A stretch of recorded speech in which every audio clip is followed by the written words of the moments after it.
Nicolas Maduro and his wife will face a federal judge in the United States Monday following their capture this weekend by U.S. forces. President Trump says his administration will temporarily run Venezuela, but many questions remain about how that will work. Natalie Brand has the latest from West Palm Beach. Nicolas Maduro and his wife remain at Brooklyn's Metropolitan Detention Center Sunday ahead of their expected arraignment Monday on drug trafficking and narco-terrorism related charges. New satellite images show damage in Caracas, Venezuela, following the U.S. military operation overnight Saturday, which targeted military facilities and captured Maduro. In a televised statement, Venezuela's defense minister said a large part of Maduro's security team was killed in the raid, with the country's vice president sworn in as the interim leader. But we are going to judge moving forward. We're going to judge everything by what they do, and we're going to see what they do. Well, President Trump said on Saturday the U.S. would temporarily run Venezuela. Secretary of State Marco Rubio on Sunday didn't offer many more details of how exactly that will work.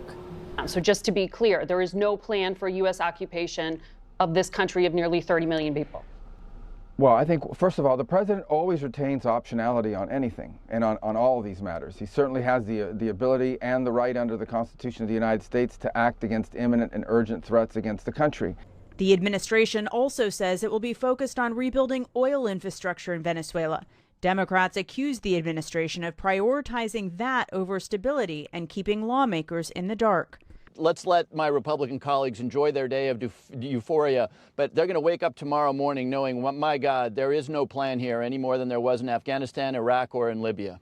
In Venezuela, there are reports of a tense calm over the country, with people lining up outside of stores this weekend to stock up on supplies amid the uncertainty.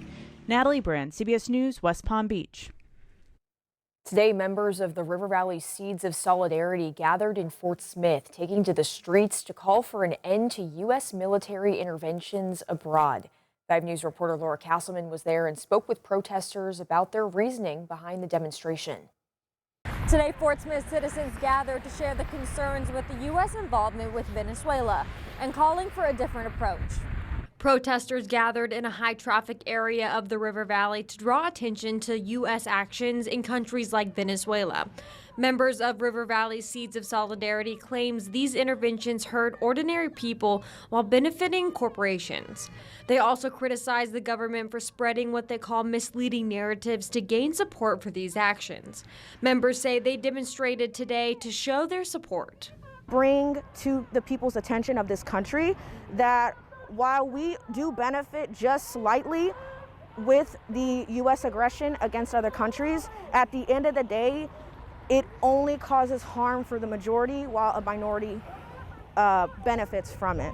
So our main goal and objective is to ensure that while this aggression and flailing continues, we are able to protect our people here in the River Valley and beyond. As the event wraps up, participants want to emphasize the importance of staying informed and continuing this conversation beyond just this event. In Fort Smith, covering news where you live, Laura Castleman, 5 News. Demonstrators also gathered in Fayetteville today. Protesters there say they're speaking out again once they call a coup, and they're urging Congress to step in. Members of the Northwest Arkansas chapter of the Democratic Socialists of America gathered this afternoon along College Avenue. The group held signs and chanted as traffic passed by, calling for an end to U.S. involvement in Venezuela. Organizers say the demonstration was put together quickly after the news broke that U.S. forces had captured the Venezuelan president. They say the action could lead to a broader conflict. We're here, we see Venezuela, and we want to draw attention to that so we can ask our representatives and ask Congress to halt this and to return the president of Venezuela to Venezuela. Protesters say their goal is to raise awareness and press lawmakers to oppose any further military action. Arkansas Senator Tom Cotton discussed the arrest of Maduro and the United States' role in Venezuela moving forward today, saying in part that the United States doesn't recognize Maduro's vice president, Adelcy Rodriguez. His drugs had killed hundreds of Arkansans, thousands of Americans, and he was in league with anti-American countries around the world like Cuba and Iran or Islamic terrorists. It's a good thing that he's in a jail now in New York City. The president said that when the president said the United States is going to be running Venezuela, it means that the new leaders of Venezuela need to meet our demand.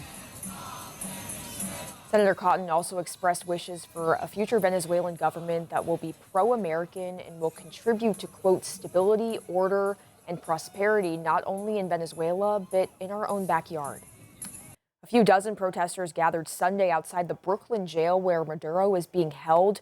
The crowd was seen chanting whilst holding signs opposing a U.S. war with the Latin American country. The president does not have the right to take unilateral military action against another country and detain its president,